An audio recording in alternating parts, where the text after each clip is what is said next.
Bonjour à tous, bienvenue dans Transition urbaine, l'émission qui te parle de notre projet, des tiers-lieux et du mouvement des villes en transition.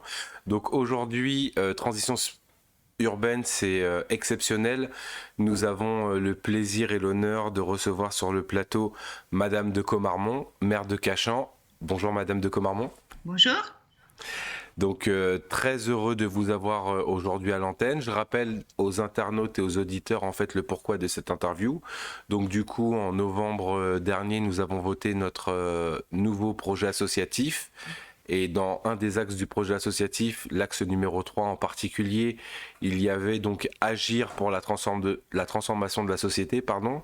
Et donc pour ce faire, on a décidé dans une des composantes de cet axe, d'interpeller les élus de notre territoire sur des questions liées à la transition écologique et l'écologie, au tiers-lieu et à la participation citoyenne. Donc, Madame de Comarmont nous a fait l'honneur de répondre favorablement à notre invitation et on l'en remercie. Donc, Madame de Comarmont, encore une fois, bonjour, après cette longue introduction. Est-ce que vous pouvez, s'il vous plaît, vous présenter?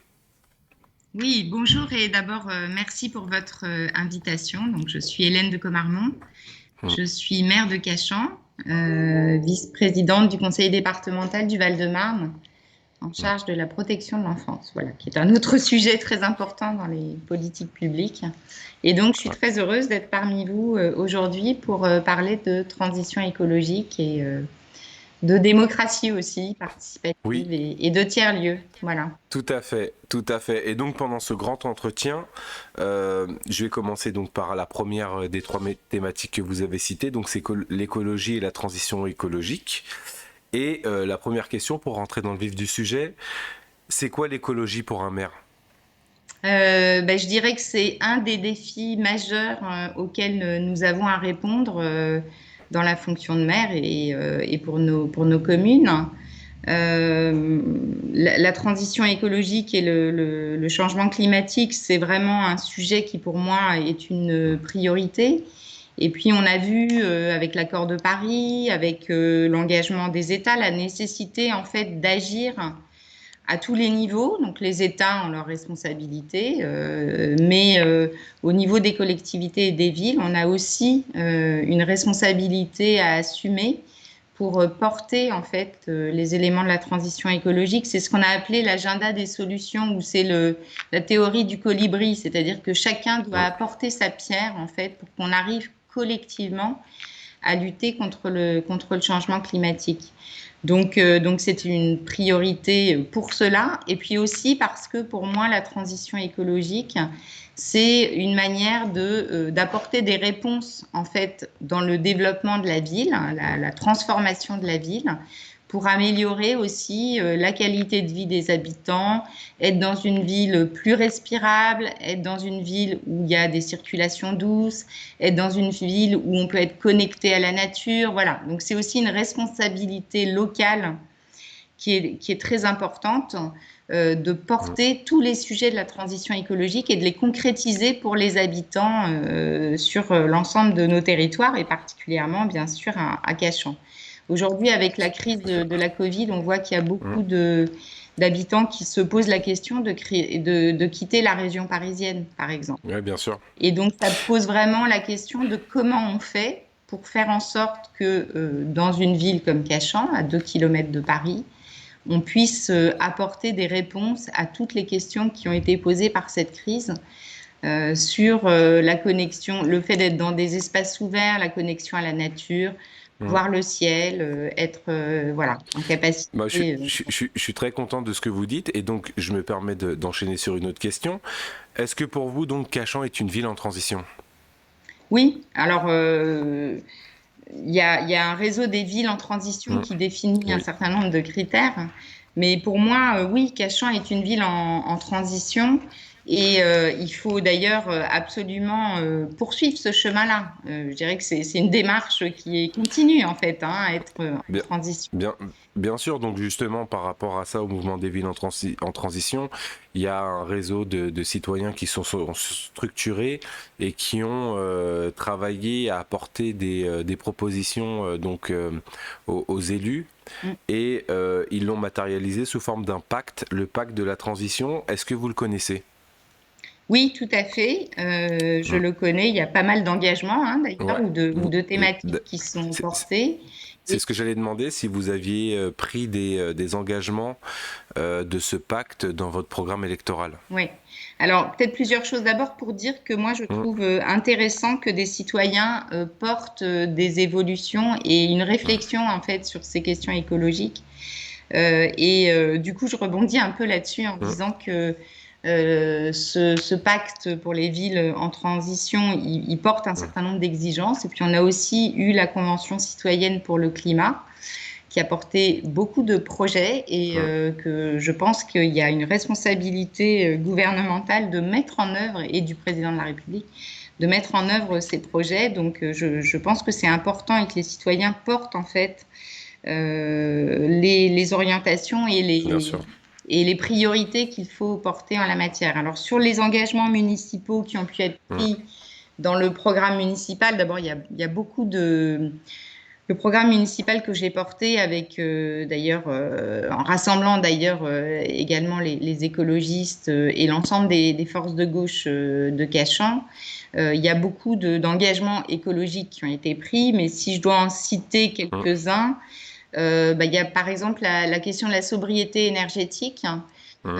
et le fait de développer les énergies renouvelables avec à Cachan une géothermie qui est développée depuis plus de 30 ans sur laquelle nous allons continuer de développer bien sûr la géothermie, le travail qu'on a pu conduire avec Sud Paris Soleil notamment, on est la Voilà. première ville à avoir accueilli des panneaux photovoltaïques sur le toit d'un équipement public qui est une école cachanaise. Donc ça, c'est une première orientation. Il y a la question de Ouais, l'alimentation et de la restauration collective, par exemple. bien sûr. Là, il y a aussi un engagement qui a été pris dans le cadre du programme municipal avec le développement du bio, par exemple. Alors, il se trouve qu'à Cachan, on a une restauration collective qui est complètement en régie municipale, c'est-à-dire D'accord. que on a des cuisines municipales, on est en liaison chaude, on maîtrise totalement le processus. Et donc, D'accord. dans le projet municipal, on porte le fait d'augmenter à la fois les produits en circuit, enfin, qui sont issus de En circuit court, cours, ouais. et puis aussi d'origine donc de La part de la l'agriculture bio. biologique. Mmh, Autre engagement, pour prendre exemple, hein, mmh, on s'est aussi engagé dans le programme municipal à élaborer une charte environnementale. Donc là, il y a un désengagement, je crois, de la charte mmh, sur les villes en transition qui porte là-dessus, mmh. Tout à fait. avec l'idée d'être dans des territoires à énergie positive d'avoir un plan climat qui soit ambitieux. Donc, on a traduit ça en fait dans le projet municipal par la charte environnementale qu'on va mettre en œuvre. D'accord. Voilà. Après, juste pour compléter un Oui. peu votre propos, au niveau de la région Île-de-France, il y a un groupement d'agriculteurs biologiques aussi qui travaille avec les collectivités pour les accompagner à augmenter la part de la bio. Bon, Oui, je me permets de le dire parce que dans les différentes émissions qu'on a eues, on a eu l'occasion de discuter de ça, donc je me permettais de dire ça. Et je me permets aussi de rebondir en vous disant, après tout ce que vous venez de vous dire, finalement, c'est quoi le rôle d'un maire dans la transition écologique, concrètement? bah, c'est de porter concrètement Mmh, sur son territoire des projets qui vont dans le sens de la transition écologique, que ce soit dans le mmh, sens des énergies renouvelables, des circulations douces, de la place de la mmh, nature, de la lutte contre l'artificialisation des sols, de la conception d'un urbanisme qui soit un urbanisme enfin, bas carbone, on va dire, et qui oui, utilise des matériaux biosourcés. Donc, c'est en fait concrètement sur le territoire, dans toutes les politiques publiques qui sont menées, d'avoir le souci de la transition écologique. sur la gestion des déchets, sur le tri, sur le développement de composteurs, la méthanisation. Voilà, donc c'est en fait dans toutes les politiques municipales de porter cela. Et je voudrais ajouter que pour moi, le rôle d'un maire dans la transition écologique, c'est aussi de connecter cette exigence écologique à la justice sociale. C'est-à-dire que l'écologie, ça n'est pas l'apanage de ceux qui auraient les moyens de se la payer d'une certaine manière. Et pour moi, le rôle d'un maire et de l'équipe municipale, c'est aussi de faire en sorte que la transition écologique, elle bénéficie à tout le monde et qu'elle soit un apport pour tout le monde, et donc de porter ça de manière transversale dans toute la politique municipale. C'est très bien. Donc pour aller dans votre sens, quelles actions en la matière comptez-vous déployer dans les quartiers prioritaires de Cachan, en tout cas au niveau de Cité-Jardin notamment?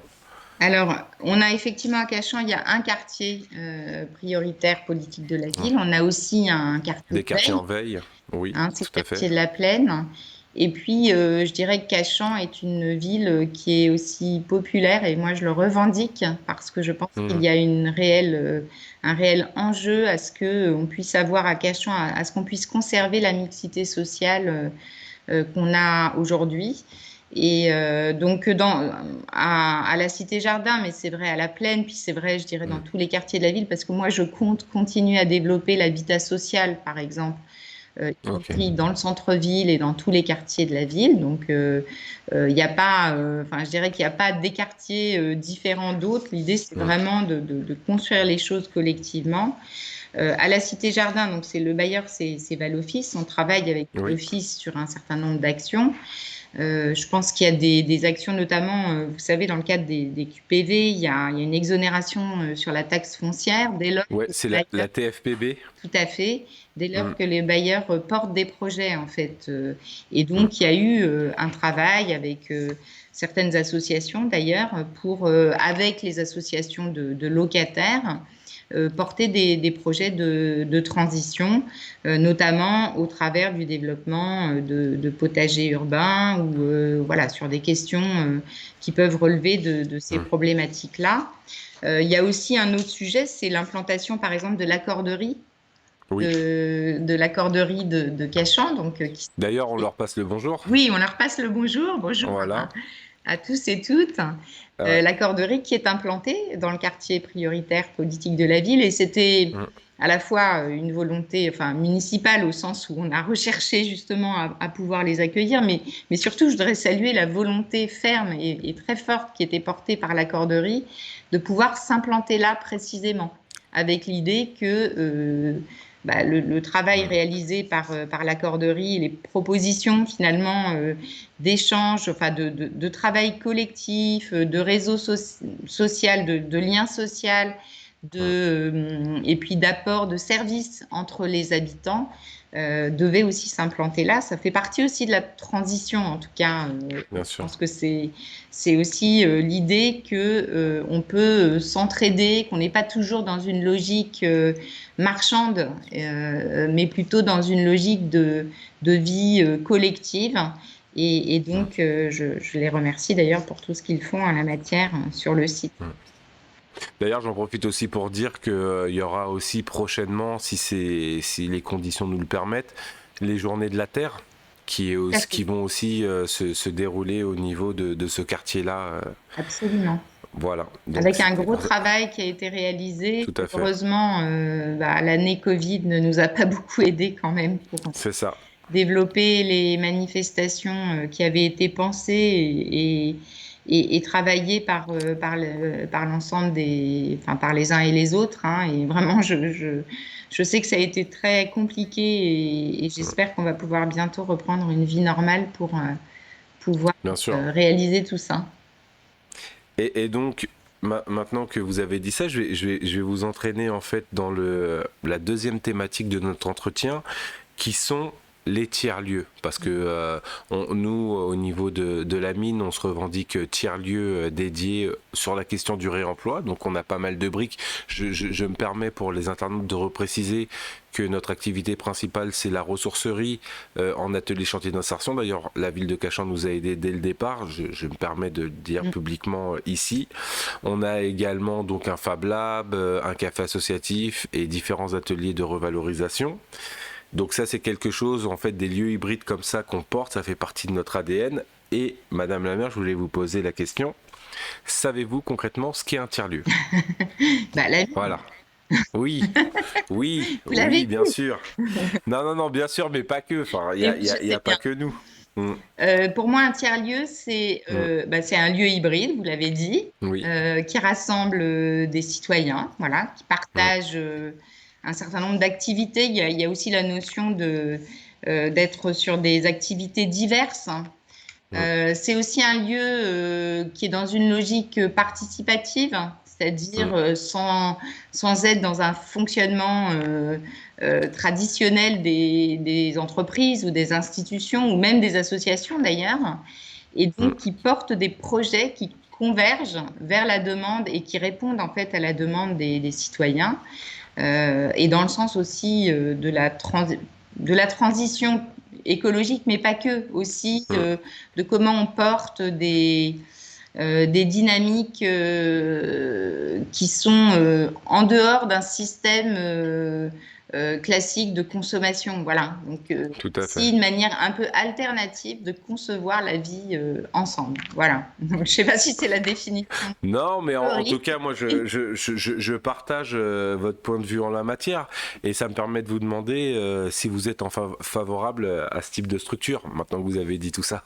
Oui, bah oui, je pense que Ouais, d'ailleurs ouais. vous l'avez montré Mm, avec la mine.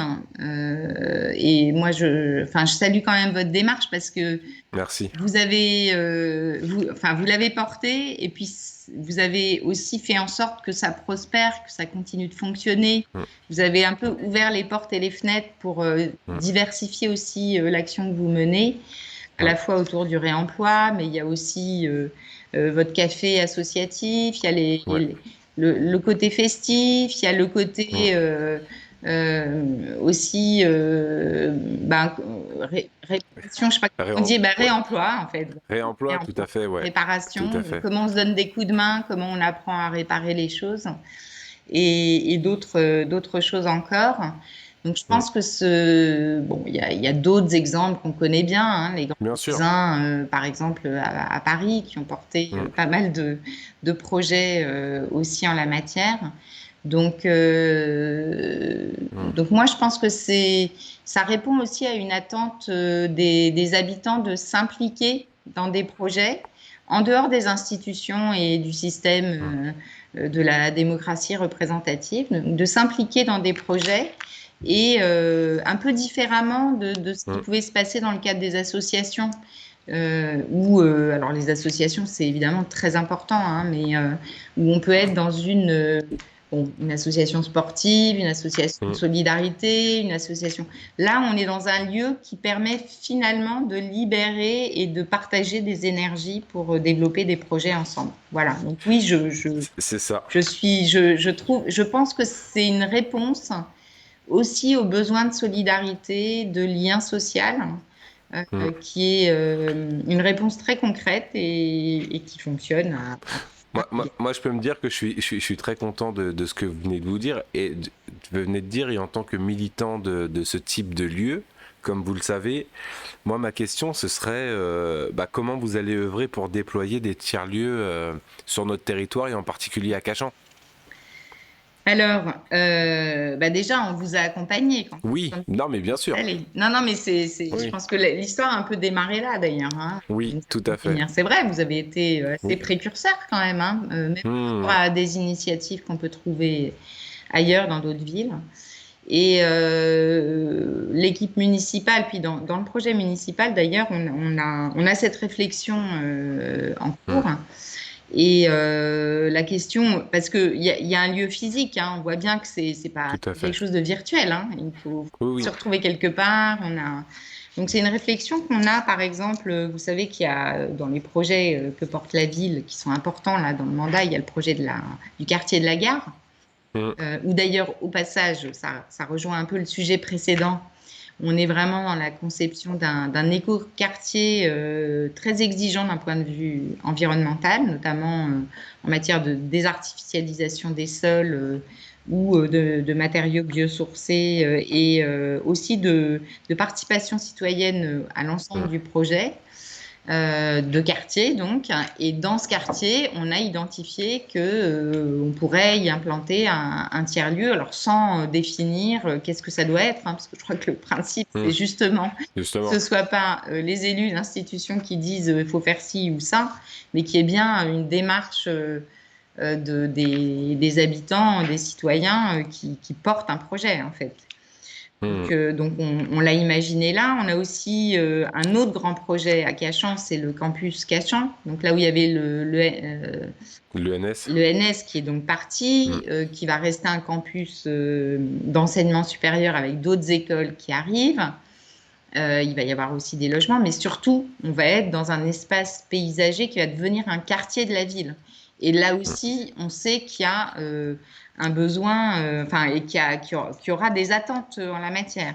Après, un tiers-lieu, ça peut être par exemple un jardin partagé, où ce week-end, j'étais à Bagneux chez Marie-Hélène Amiable, Oui. visiter l'Agrocité, un projet d'agriculture urbaine qui est aussi un tiers-lieu parce qu'en fait, il y a une démarche aussi de comment on récupère les eaux de pluie, comment est-ce que on travaille sur un bâtiment qui est un bâtiment à zéro émission de carbone, comment donc il y a un travail aussi des gens qui sont dans le collectif, pas uniquement autour de l'agriculture, mais aussi sur d'autres problématiques autour des questions énergie renouvelable,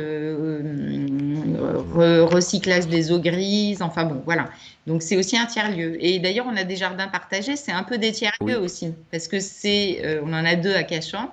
C'est un jardin partagé, mais c'est aussi un collectif qui se met en place et qui porte des choses en commun. Alors c'est une autre dimension, c'est pas tout à fait la même chose. Bon, en tout cas, ce qui est important de retenir dans ce que vous êtes en train de dire, c'est que vous êtes quand même favorable et que vous allez essayer de déployer des moyens pour favoriser la participation citoyenne en la matière. Donc c'est assez important que les internautes entendre ça.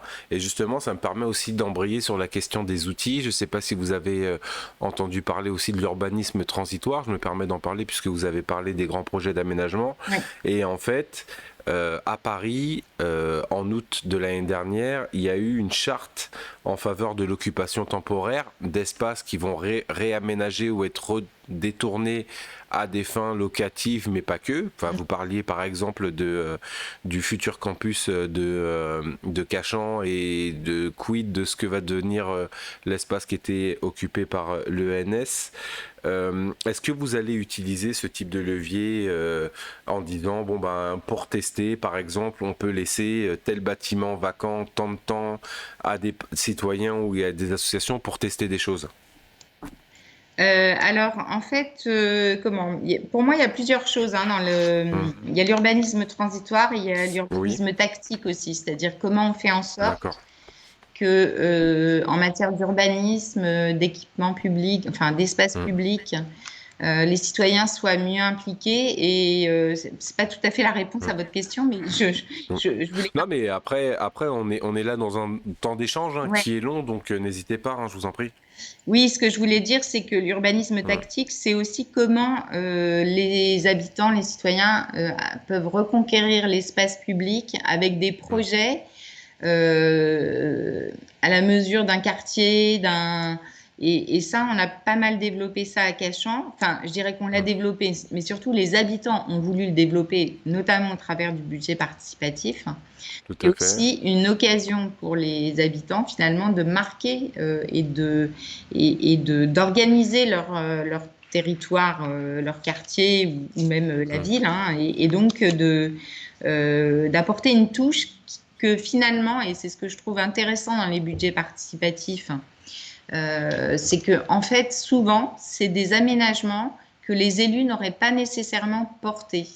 Parce que vu dans un contexte, dans une approche qui est une approche un peu dessinée, voilà, et précise, avec des besoins qui s'expriment et qui se traduisent sur le territoire. Donc après, sur l'urbanisme transitoire, je pense que ça peut être effectivement une opportunité dans certains cas. Alors, il se trouve que sur le... Pardon, j'ai mon téléphone qui s'est mis en route. Il n'y a aucun problème. Sur le campus de Cachan, les écoles, elles y sont déjà, en fait, pour la plupart. Parce que c'est une question qu'on s'était posée, hein, y compris quand le site quand l'ENS est parti du site. Hein, c'est une question qu'on s'était posée. Comment on fait pour être ces bâtiments, finalement, pour qu'ils soient utilisés. Et c'est vrai que finalement, ça a été assez vite parce que l'ENS est parti en retard. Et on a signé avec les écoles et aujourd'hui, elles sont en phase de travaux, en fait, parce qu'il y a une espèce de course contre la montre et que il y avait même un bâtiment qui n'était pas pour lequel on n'avait pas trouvé encore de porte de destination, de destination, qui est une école qui s'appelle Identity qui va s'installer et qui veut faire la rentrée de 2021, enfin fin 2021.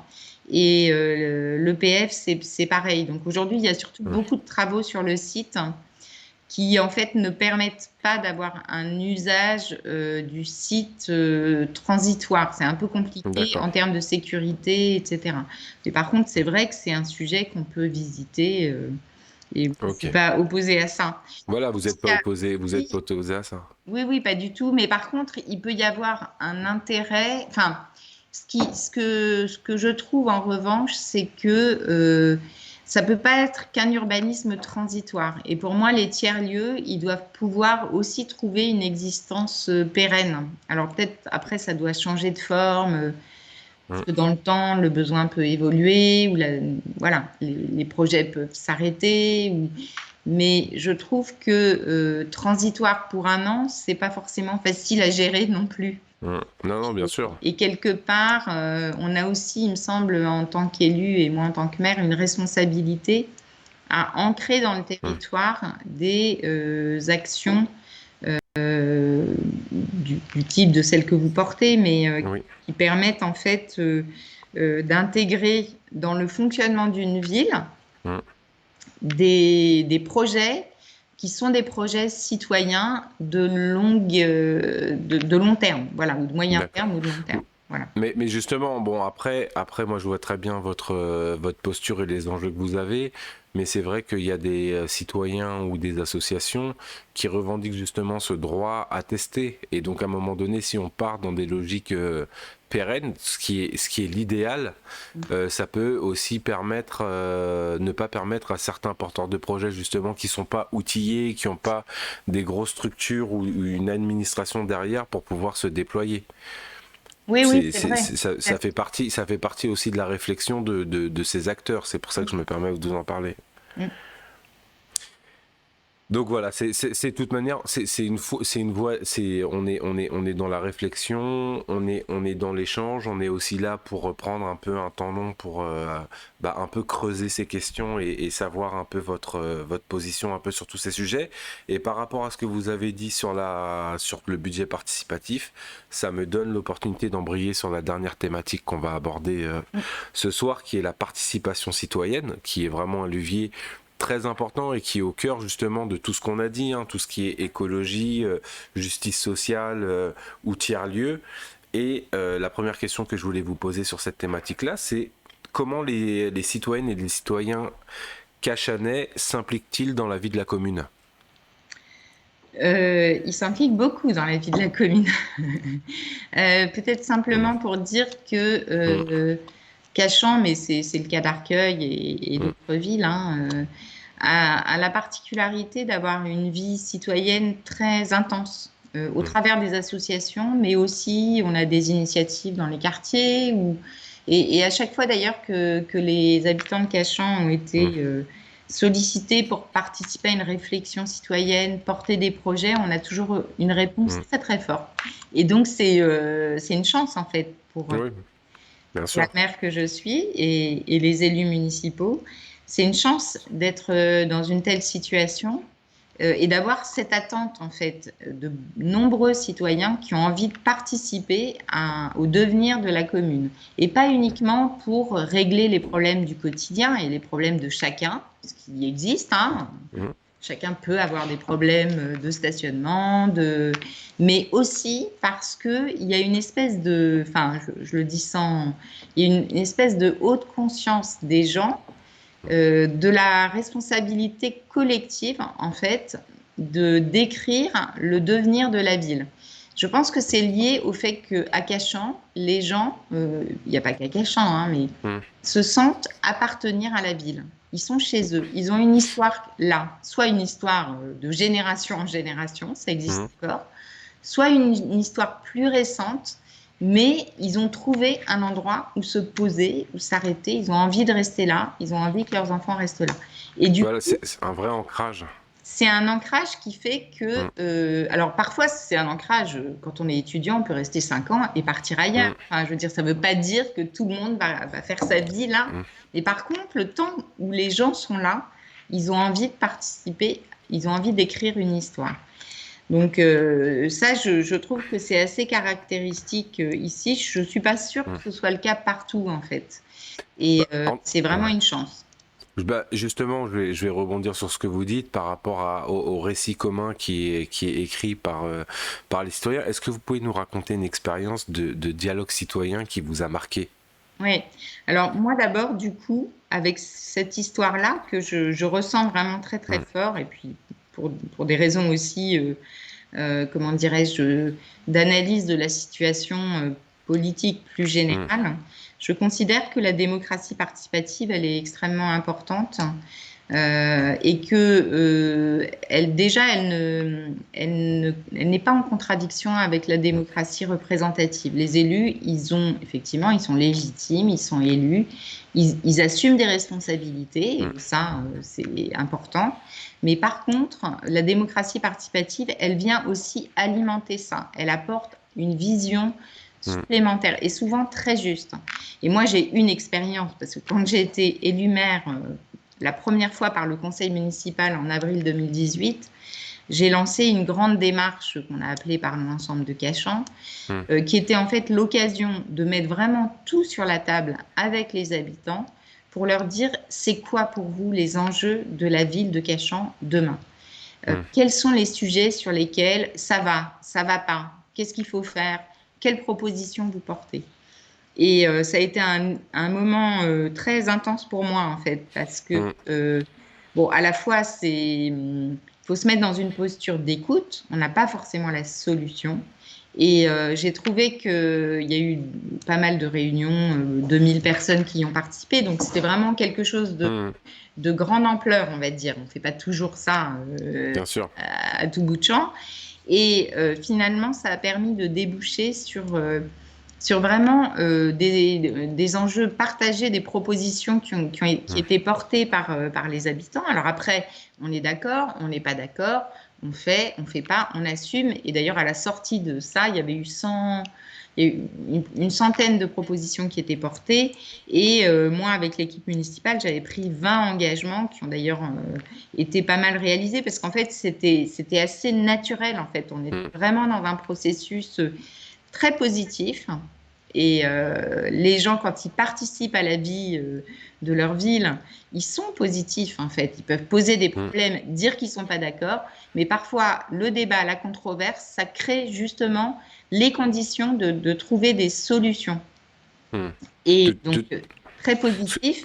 Et après, derrière, dans les engagements que j'ai pris et qu'on a renouvelés là avec l'équipe municipale et le projet municipal, Mhm. il y a vraiment l'idée que sur tout un tas de sujets, il faut absolument être toujours connecté aux habitants Mhm. et faire jouer la démocratie participative à chaque fois que c'est possible. Sur les projets Justement, d'urbanisme, oui. sur... Mm. oui. Justement, cet exemple que vous êtes en train de donner, en tout cas la perception que j'en ai tout de suite, c'est que ça a été un véritable socle pour porter le programme politique que vous êtes en train de porter actuellement, justement, tout ce travail de dialogue citoyen que vous avez eu. Bah, c'est-à-dire que Ouais. c'est venu vraiment éclairer à l'époque Mm. les actions prioritaires qu'il fallait conduire. Et puis D'accord. ensuite, on est rentré dans autre chose, donc la campagne municipale, où on Ouais. a travaillé aussi de manière très participative, hein, avec Mm. Cachan en commun. Donc, on a travaillé le programme de manière participative pour prendre de nouveaux engagements dans le cadre Mm. du mandat qu'on effectue actuellement. Mais je dirais que en fait, c'est une démarche permanente. Il D'accord. n'y a pas un moment où on fait un truc, puis après, on se coupe de tout ça. Pour moi, la démocratie participative, ça doit être une démarche permanente. Et d'ailleurs, à ce sujet, avec la crise de la Covid-19, Mm. c'est pas facile, hein. Bien sûr. Objectivement, moi, c'est vraiment une obsession que j'ai. C'est qu'en fait, là, depuis un an, alors on essaye évidemment, on reste en contact, on continue, par exemple, les conseils de quartier, Mm. on les réunit en visio, on a fait, dès qu'on n'a pas été en confinement, on a continué à faire des balades urbaines en limitant le nombre de personnes. Donc, on essaye de poursuivre ce chemin-là, Mm. en fait, cette histoire-là qu'on est en train d'écrire avec les Cachanais. Mais c'est sûr que dans la crise actuelle, c'est pas simple et ça aussi, ça nous interroge, quoi. Justement, concernant, moi je vais encore un peu aller plus loin dans la discussion et revenir un peu sur le fait politique sur le fait politique d'une manière générale. Je vais d'abord commencer par vous lire deux affirmations que nous on pense importantes au niveau de la mine concernant les tiers-lieux. Donc les tiers-lieux repensent l'espace public, son fonctionnement et la place de la citoyenne et du citoyen dans cet espace public. La citoyenne et le citoyen qui devient contributeur. Ça, c'est la première affirmation que nous avons. Et la deuxième, c'est le tiers-lieu favorise l'émergence de la démocratie contributive qui va repenser le dialogue entre la ville et son citoyen et sa citoyenne, l'implication de ce dernier et de cette dernière et sa capacité à intervenir sur son espace urbain et sur sa vie quotidienne. C'est un peu ce que vous avez expliqué, c'est un peu ce qu'on défend aussi. Mais maintenant, si je vous dis qu'un tiers-lieu est un objet éminemment politique, comment appréhendez-vous cette dimension, au-delà simplement de favoriser la participation? Quand je vous dis que c'est un objet éminemment politique, qu'est-ce que vous en dites? Oui. Alors d'abord, je reviens un peu en arrière parce que j'ai oublié de dire une chose Dites-moi. tout à l'heure sur la démocratie Ah, participative. allez-y, je vous en prie. Voilà, si vous Ah, m'autorisez. oui. Non, parce que en fait, je pense il y a une chose aussi que je voulais dire, c'est que pour moi, ce qui est très important dans la démocratie participative, c'est que la parole de tous soit entendue, en fait. Et ça suppose, et je pense que c'est une préoccupation que vous avez vous aussi à la mine. Oui. C'est aussi de faire venir des publics et des gens qui sont d'horizons très différents Hmm. et de faire en sorte que la parole de tout le monde soit entendue, en fait. Que ce Bien sûr. soit ceux qui ont l'habitude, alors évidemment les élus ils ont l'habitude, mais il y a aussi ce qu'on appelle les corps intermédiaires Hmm. qui ont l'habitude, les associations, les organisations syndicales, La société civile organisée. et voilà, la société civile organisée. Et puis il y a Hmm. aussi ceux qui parlent jamais et qui pensent d'ailleurs que leur parole ne sera pas écoutée, entendue. Hmm. Et je pense que ça, c'est pas facile. Et c'est vraiment un défi qui est devant nous, c'est-à-dire de faire en sorte que cette parole-là, on soit toujours attentif à ce qu'elle puisse s'exprimer. Hmm. Parce que sinon, très vite, on retombe en fait dans des fonctionnements qui font que c'est toujours un peu les mêmes qui sont dans l'histoire. Et en fait, on a besoin, parce que la dynamique collective, elle doit être inclusive et Hmm. prendre en compte toutes les situations, on a besoin aussi de pouvoir mobiliser tout le monde. Et donc pour répondre, si vous pouvez répondre là maintenant à la question que je vous ai posée précédemment, c'est-à-dire que pensez-vous si je vous dis que le tiers-lieu est un objet éminemment politique? Alors, du coup, je Hmm. crois que j'ai été un peu coupée, non? Ah non, pas du tout. Ah bon, Il y a d'accord. eu juste un jingle, mais je sais Ah, pas d'accord. d'où il sort, mais il n'y a pas de problème. On Oui, parce continue. que moi, ça s'est figé, donc j'ai cru que Ah bon? c'était coupé. Mais Non. c'est pas grave. Donc, du coup, je ne sais pas où est-ce qu'on en était resté. On en était resté à si je vous dis qu'un tiers-lieu est un objet éminemment politique, comment appréhendez-vous cette dimension? Ça, D'accord. c'est bon. Alors, oui, je pense que c'est un objet politique parce que quelque part, il écrit une histoire, mais c'est un peu ce que je disais tout à l'heure d'ailleurs, Mm, qui est l'histoire d'une société plus inclusive, qui favorise le lien social, qui travaille sur la transition écologique, mm, qui prend en compte les défis du changement climatique. Donc oui, je pense que qui est dans une logique de solidarité. Donc pour moi, tous ces sujets-là, c'est des sujets éminemment politiques et je pense que au beau sens du terme, hein, mm, et je pense que tous les projets de société ne sont pas forcément ceux-là. Moi, c'est mes valeurs, donc ça me parle totalement. Mais pour le coup, oui, je pense que c'est des choix politiques qui sont mm. portés. Et puis la question, ce que vous disiez tout à l'heure, le citoyen contributeur, Oui. sa capacité à intervenir et aussi le fait de ne pas être dans une société individualiste. Enfin, je pense Mm, qu'il faut dire les choses, voilà, et donc que chacun se remette aussi, quelle que soit sa situation, sa fonction, son travail ou pas, ses origines sociales, c'est que chacun se mette au cœur du projet commun, en fait. mm, Et je pense qu'un tiers-lieu, ça redonne aussi le sens du commun. mm. C'est très bien. Et donc justement par rapport à ça, comment voyez-vous l'avenir du service public face à la vague écologique, numérique et démocratique que nous vivons actuellement? Si on, Bah, pour voilà. On est beaucoup dans des logiques citoyennes, de moi, participation citoyenne, mais il y a aussi le service public. le service Allô? public. Ouais. Allô, excusez-moi, il y a eu un... Oui, Voilà. vous m'entendez? Ouais, là, vous m'entendez? Oui, mais il y a Ok. eu un truc Il y qui a s'est... eu... Ouais, ça a scrollé un peu, c'est pas grave, je vais vous répéter la question. Oui, De toute allez. manière, c'est les aléas du direct. Je vais y revenir. Donc, en fait, on a parlé beaucoup de participation citoyenne, mais pour faire vivre la cité, il y a aussi le service public qui est très important. Et en fait, comment voyez-vous l'avenir du service public face à la vague écologique, numérique et démocratique que nous vivons actuellement? Bah, d'abord, plusieurs choses. D'une Mm, part, le service public, pour moi, il est indispensable. mm, Voilà. Et je pense que la crise qu'on vit actuellement, que ce soit la crise du Covid, la crise sociale, la crise économique qui va avec, montre que le service public est indispensable. Le service public de la santé, par exemple. mm, Le service public de la solidarité. Je pense que le service public, c'est le bien commun et que d'une certaine manière, on voit là, dans ce qui se passe ces temps-ci, mais mm, personnellement, c'était une conviction profonde chez moi, le service public, il sert l'intérêt général, il a un objectif d'égalité des citoyens mm. et il doit apporter des réponses aux besoins des gens. Donc c'est tout sauf le système marchand. Voilà. Donc, et alors Et- avec la transition, enfin les exigences démocratiques, écologiques, mm, ben, je pense que le service public, il doit se réinterroger, mais toujours, j'ai envie de dire. mm, Il doit se réinterroger pour toujours essayer de mieux répondre aux problèmes qui se mm. posent. Et du coup, je ne sais pas si je peux prendre un exemple, mais Allez-y, hein, par bien exemple, sûr. le service public de la collecte Mm, des déchets. Voilà.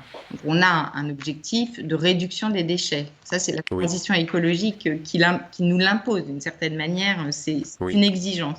On a aussi des exigences de tri, de recyclage. Bah, le service public, il doit évoluer avec ça. Donc, Mm, la collecte, par exemple, elle doit évoluer avec ça. Ou alors, sur par exemple, tiens, l'entretien, la gestion de la nature dans la ville. oui. Le service public, il a dû se convertir au zéro phyto. Et pour moi, c'est une Mm, exigence fondamentale. Il a dû se convertir au zéro phyto. Et je crois qu'il doit aussi réinterroger, c'est quoi avoir de la nature dans la ville, par exemple? Est-ce que mm, c'est avoir un petit espace avec des fleurs, ou est-ce que c'est avoir de la vraie nature, une prairie Mm. fleurie, des animaux qui font de l'éco-pâturage. Donc le service public, il y a 10 ans, les services des espaces verts, ils ne faisaient pas la même chose que ce qu'ils font Mm. aujourd'hui. Donc il doit aussi se réinterroger avec ça. Puis dernière chose sur les questions la question de l'alimentation, la Mm. restauration collective, par exemple, le service public, avec les exigences écologiques, il doit se réinterroger pour être plutôt dans une alimentation qui utilise des produits frais, des produits de Mm. proximité, des produits d'agriculture biologique, un peu moins de viande, enfin de produits carnés, de protéines animales, plus exactement. Mm. Et donc là aussi, le service public, il doit absolument évoluer par rapport à ces exigences qui sont des exigences évidemment Mm. très importantes. Moi, je me permets aussi encore de dérouler la pelote. Parce que, si vous me permettez, on a parlé de participation citoyenne, on a parlé de tiers-lieux, on a parlé aussi de service public. Qu'est-ce que vous évoque la notion de mission citoyenne de service public, par exemple?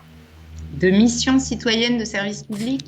C'est ça, je vais aller plus Oui. loin en fait. C'était en fait un parti pris que nous avons aussi au niveau de la mine, justement dans ce que vous étiez en train d'évoquer sur le fait que le service public d'une manière générale doit se réinventer à travers des canaux. Nous, une conviction que nous avons, par exemple, c'est que des lieux comme les nôtres doivent accompagner le bien commun. Mm. Et vous l'avez dit à juste titre, en fait, le bien commun pour vous, il est symbolisé de manière très concrète par le service public. Et à un moment donné, comment des citoyens peuvent, sans bien évidemment être le service public, mais de ne pas être non plus aussi un opérateur privé et faire de la délégation du service public, comment le citoyen on peut lui donner en fait des moyens concrets de s'investir sur un champ du service public. Ça, c'est une question ouverte que nous posons avec ce concept à inventer justement parce qu'il y a de la co-construction dedans, de mission citoyenne de service public. Et en fait, finalement, maintenant que je vous ai dit ça, seriez-vous prête à co-construire des cadres d'action nouveaux avec les citoyens, justement, dans cet esprit-là, sur la ville? Bah, j'ai envie de dire oui, mais ça me paraît évident en fait. D'abord, je pense que vous accomplissez, Mm. vous la mine, mais plus globalement, Mm. alors je sais pas si c'est les tiers-lieux ou les démarches plutôt Oui. comme la vôtre, parce que ça peut ne pas être attaché à un lieu, c'est parfois plus, pas plus virtuel, mais moins fixé localement. Voilà. Voilà. Donc, vous accomplissez une forme de service public citoyen. D'ailleurs, votre seul Mm. objectif, c'est l'intérêt général, en fait. Tout à fait. C'est d'accompagner les gens, c'est d'aller dans le sens de l'écologie, c'est Mm. de répondre aux besoins des. Donc, pour moi, c'est quand même pas loin. Donc, vous accomplissez, mais comme certaines associations aussi, Ouais, hein, on est aussi dans bien la sûr. logique associative. Mais encore une fois, excusez-moi, c'est une question ouverte, hein, ça ne nécessite pas forcément une réponse tout de suite, mais je suis totalement d'accord avec le parti pris que vous êtes en train de dire actuellement, mais comment on sécurise ça? Parce qu'à un moment donné, moi ce que je peux vous dire, c'est des remontées aussi de certains citoyennes, c'est qu'à un moment donné, on voit aussi les limites du budget participatif. Par moment, les citoyens, ils veulent avoir un cadre d'action, on va dire, plus sécurisé, peut-être de la technicité des moyens, pas que ça soit du coup par coup, quelque chose de plus stable. Et justement, voilà, c'est des questions qui sont en train de monter et c'est intéressant de pouvoir en discuter avec des élus comme ce soir. Voilà, c'est une remontée que vous avez dû sûrement observer dans toutes les réunions que vous faites où à un moment donné, les citoyens, ils demandent à plus de participation, qui soit en même temps cadrée, mais qui puissent avoir aussi leur autonomie de citoyen. Oui. Mais alors, le budget participatif, c'est pas Mm. l'alpha et l'oméga de tout, en fait. C'est une forme de réponse. Et encore une fois, Mm. moi, je pense que ça apporte beaucoup, en fait. Non, non.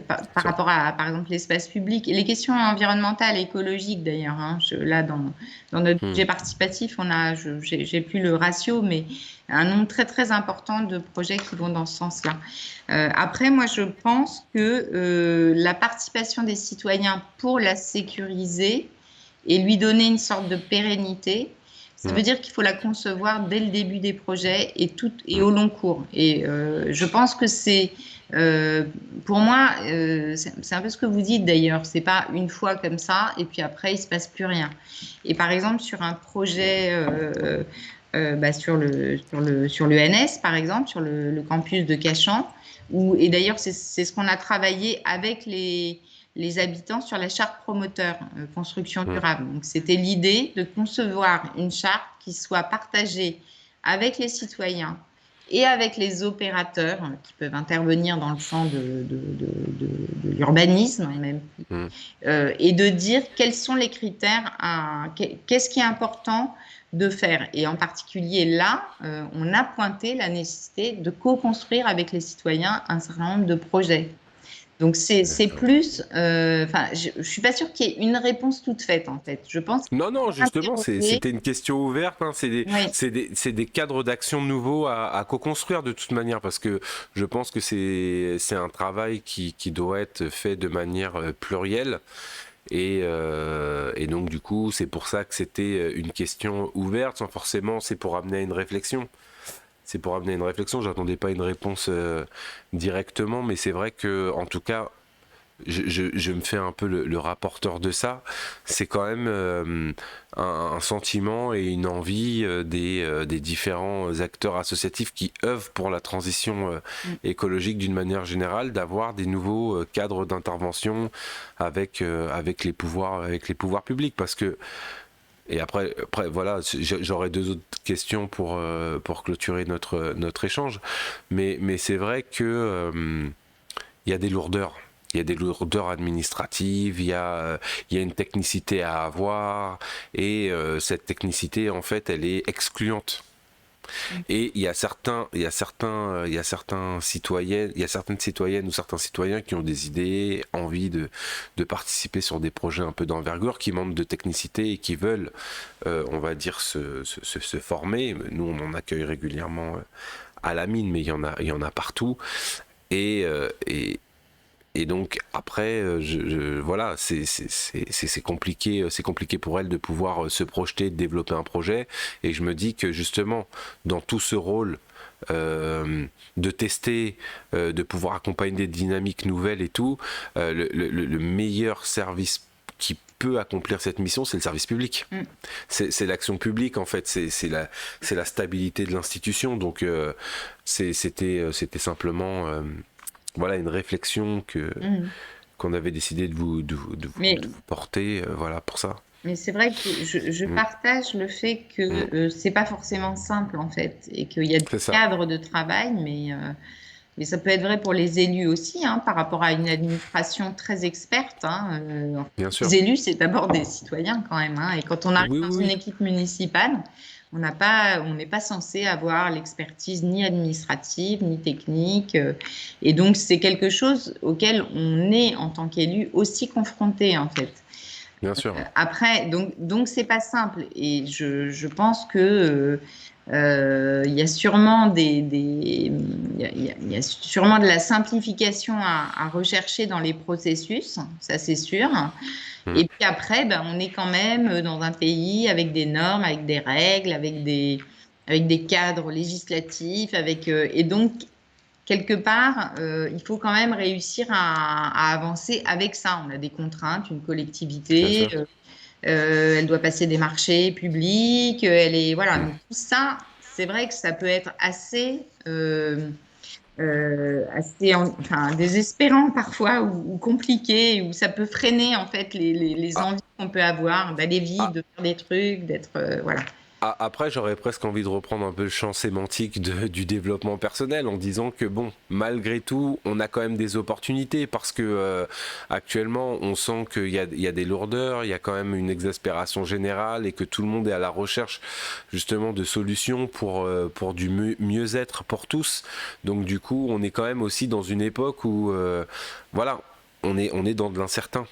Donc Mm. justement, utilisons aussi ce cadre incertain pour pouvoir peut-être réfléchir à des nouveaux cadres d'action Oui, qui tout à peuvent fait. permettre d'apporter du mieux aux gens. Mm. Et c'est aussi tout le sens, on va dire, un peu de la philosophie de l'émergence des tiers-lieux finalement. Mm. Quand on commence à réfléchir un peu au pourquoi de cet engouement populaire, cet espace des possibles, c'est-à-dire que c'est un appel d'air, c'est une respiration, en tout cas je me fais le porte-parole de cela parce qu'on le vit au quotidien et qu'on voit beaucoup de gens au sein de notre structure et pas que. Et justement, c'est pour ça que c'est important de discuter avec, on va dire, les garants de notre bien commun à tous pour justement aborder ce type de questions. Madame de Comarmont, j'aurais encore deux questions à vous poser. Allez-y. La première, c'est dans les 5 ou 10 prochaines années, comment pensez-vous, un peu de prospective, comment pensez-vous que va évoluer le rôle du maire dans ce dialogue avec les citoyens? Ben, je pense que la mutation est déjà nécessaire et engagée, en tout cas pour ce qui me Oui. concerne. D'abord, je pense que ce qui ressort beaucoup en ce moment, c'est l'importance des territoires et Mm, de l'action locale et de voilà, de ce de ce qui se joue au niveau des territoires. Et évidemment, les maires ont un rôle mm, très important à jouer. Et vis-à-vis des citoyens, bah, je crois que plus que jamais, un maire, c'est pas quelqu'un de déconnecté pour moi, hein. C'est quelqu'un qui mm, est totalement en prise avec les citoyens. Et en tant que maire, ma première préoccupation, c'est de répondre aux besoins des habitants et mm, d'écouter aussi ce qu'ils ont à dire et ce qu'ils ont à produire et à faire. Et moi, je pense que c'est tout à l'honneur de l'action locale, en fait. Et mm, c'est un défi, hein, parce que c'est pas simple, c'est pas forcément simple de réinterroger les choses, de se confronter à au débat, à la mm, controverse.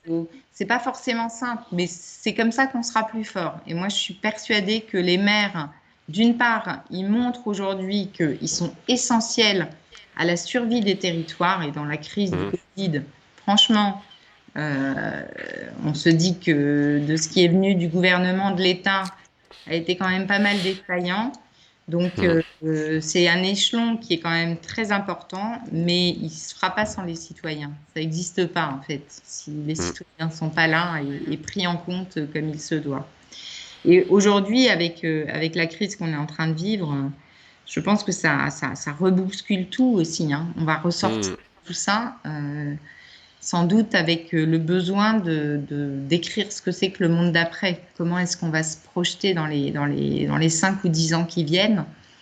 Parce que la crise, elle a percuté beaucoup de choses. Elle a aussi montré qu'on a besoin de se voir, on a besoin de se parler, on a besoin Mm. de débattre, on a Ouais, besoin bien sûr. de, d'imaginer des projets ensemble, on a besoin de les réaliser. Et aujourd'hui, on voit bien que comme tout ça est un peu suspendu et compliqué. Bah, merci beaucoup de ça. J'ai une dernière question à vous poser. Après tout notre entretien qui a été très riche, j'espère que les internautes ont pris autant de plaisir que moi j'en ai eu à vous interviewer. Est-ce que vous pouvez nous dire, nous recommander un ouvrage, un film, un podcast que vous voulez qui vous a inspiré, que vous souhaitez partager avec les internautes et les auditeurs? Alors c'est compliqué, hein, parce que Hmm. il y en aurait plein. Surtout qu'on Oui, a abordé pas mal de sujets quand mais oui, bien sûr. même. La transition écologique, La euh, participation citoyenne, les tiers-lieux. citoyenne, les tiers-lieux, voilà, Hmm. ça fait beaucoup de choses qui convergent, mais enfin, qui sont quand même. Mais j'ai envie de, Alors, plusieurs choses, peut-être. Peut-être les enfants du vide de Raphaël Glucksmann, qui D'accord. montre en fait, qui dit en fait que aujourd'hui, on pense que la démocratie ne peut que prospérer. Et en fait, on se rend compte que c'est l'inverse qui est en train de se passer. Et donc, ça doit interroger notre société qui est quand même très individualiste. Mm. Et c'est de la faute des politiques, mais pas uniquement. Et que quelque part, ce qu'il faut rechercher, c'est le commun. Et donc c'est le commun et c'est l'investissement que chacun peut apporter au fait de construire la société qu'on veut construire, qui est une société qui pour moi doit être une société de solidarité et de solidarité et une société qui respecte notre planète. Mm. Peut-être la deuxième chose, mais du coup c'est pas un ouvrage, c'est pas un film. C'est la marche pour le climat. Voilà. D'accord. Et c'est la marche pour le climat parce que je pense que la jeunesse s'est réveillée sur cette question-là. Alors aujourd'hui, avec la crise, quand même, tout ça est assez sourd, enfin, c'est mis en sourdine. Mais la jeunesse s'est réveillée sur cette question-là et elle est présente et elle a pris conscience des enjeux énormes qu'il y a. Et elle nous invite à réinterroger notre manière de vivre, en fait, et tout ce qui s'est construit dans la société d'après-guerre, en fait, avec une espèce de course à la consommation, à l'industrialisation, voilà. Et je trouve que c'est une belle leçon de choses. J'espère qu'elle va continuer à porter ces sujets-là, et je pense que on a besoin d'être interpellé comme ça et d'agir surtout maintenant. Et donc voilà, donc, je pense que c'est un message envoyé qu'il faut entendre et donc voilà, on continue. Et c'est sur ces belles paroles que va se terminer notre entretien. Madame de Commarmont, merci beaucoup. Merci beaucoup. Merci. Et je le rappelle aussi aux internautes que c'est une opportunité pour nous, pour faire vivre notre podcast vidéo, notre chaîne Transition Urbaine, d'avoir des personnes qui nous font confiance comme vous. Alors un grand merci pour cet entretien et on vous dit à très bientôt. À bientôt et merci Voilà. à vous aussi. Merci beaucoup pour ce De rien.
Je reste sur le plateau?